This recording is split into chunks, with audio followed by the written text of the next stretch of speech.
Just don't forget Greg to Koch. project loud. Like Hi, I'm Greg Koch. Welcome to BeerAmerica.tv. I'm Michael Tesoro, and we have the pleasure of having Greg Koch with us today from Stone Brewing, along with Pink. And we are in Boston, Massachusetts at the Craft Brewers Conference. A lot of things happening here. You had a big speech. Good speech. Very good speech. Yeah, that it? Just very good? Do what? Very positive, bullish on the market.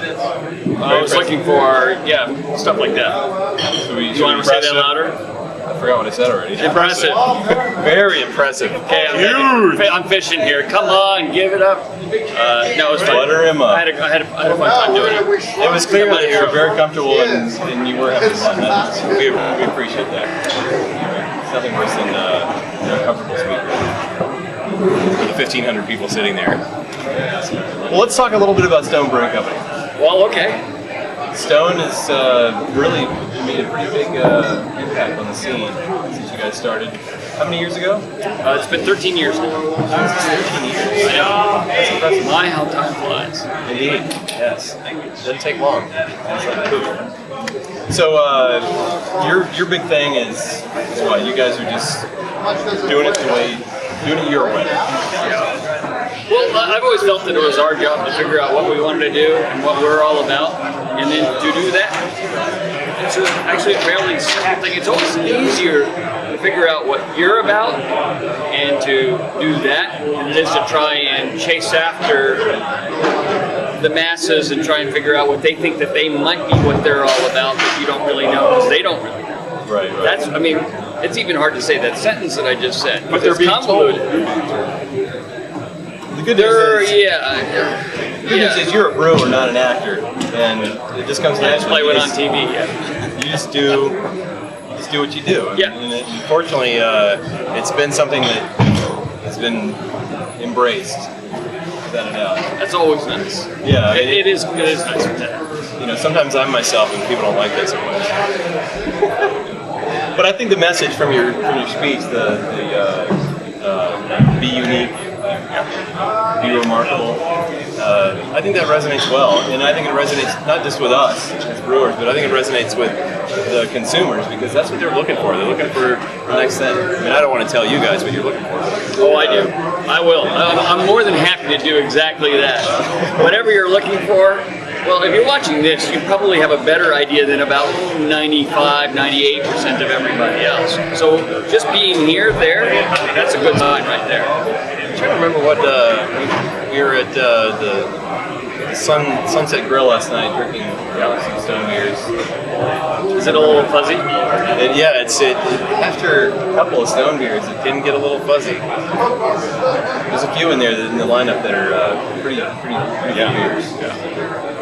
Well, I actually had for the first time ever last night a bourbon barrel aged Arrogant Bastard Ale, and I'd never had that. We actually can't have it in California because there's a little bit of alcohol pickup from the bourbon barrel. And in California, they recently passed some laws to try and fight against the fizzy yellow and the FMBs of flavored malt beverages and tax them differently. And so they changed the laws and they made it, I won't bore you with all the details, but I can't drink it in California. Well, the one beer that I really want to bring up, because we had a chance to taste it in Georgia. I'm not sure where that individual got it, but the Cali Belgique. I mean, that was an amazing beer, and I'm not just buttering up the toast here. No, that's okay, because you're right, so I know that you're speaking the truth. The arrogant bastard himself. It was fantastic. Hey, if you're right, you're right. It was really good. You guys have managed to jam in an enormous amount of fresh hop character, which of course is part of your signature, into a beautiful Belgian-style beer. Is it wood aged? Is it all stainless? It's all stainless. Can you talk about this? And we have been working on our jamming in hot muscle. Is it bulging a little you have a bit right special here. stick that you poke it in there with? I can't reveal that much, but tricks of the trade.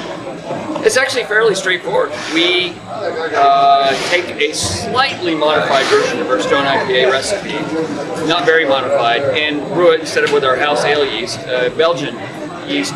When we selected a few different ones, we've tried a little bit and done some experimentation, and we think that the interplay on it is really nice. Oh yeah, it dances on the palate. And which yeast was that? It's the special Belgian yeast that we chose. That was more for my benefit than you guys. You know, it's that one. That's that one special one. Yeah. Right. You know, you can probably actually cultivate it out of the bottle. Probably so. Yeah, and you know how. Oh, that guy's not coming out yet. I'll get back to you on that. I'll look forward to you sending me a bottle of your Belgian IPA. Yeah, we'll have to break out the special equipment for that. You know, the bottom line is, in the brewing industry, of course, you guys know, and you guys may not realize as much, there aren't really that many secrets. And we tend to like to share, although at some points you're like, okay, you gotta work for it a little bit, so I'm not gonna tell him the exact answer I was looking for. But the fact of the matter is but if you make one, I'm gonna want to enjoy it just as much as you enjoy ours, which it's great. People say to me all the time, like, oh, are you willing to share your recipe? And I say, yeah, I'll tell you the recipe because it's not going to taste the same when you make it. And not because you don't know how to make beer, but because even if I brew the same recipe on my system that you brew on yours, they're going to come out totally different. There's so much impact that every individual system has. You know, even the shape of your fermenter. We've talked about this in some of our tasting episodes. How much of an impact every little aspect of the process makes. It's like, I like music industry references since I used to be in the music industry. It's like playing a song that somebody else wrote.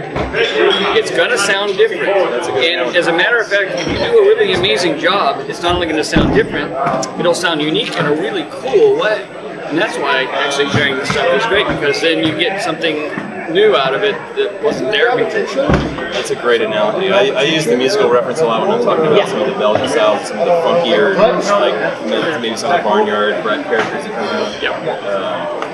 You get some of that. You need some discord. You know, so part of what makes some of the music, you know, you gotta have the tension and release. Yep. So you can probably identify from your metal band, hair band days. Airband, no. Metal, metal, heavy alternative, airband, because it was never proofed up. Well, It's very important. You play guitar. I play guitar, yeah. Okay. But I was never really a very good guitar player, but I was in the industry. But you had the hair. I had the hair. And the little. None about yet. Indeed. It's really funny to look at the pictures. Which makes you fit in as a brewer perfectly, because it's one of the prerequisites. You have some sort of wacky facial hair, and it's part of the uniform. Well, thanks for taking the time with us. We really appreciate it. Greg, thanks. You are watching BeerAmerica.tv. I'm John Pinkerton. Michael Tesoro. Cheers. Once again, I'm left without a beer in my hand. Cheers.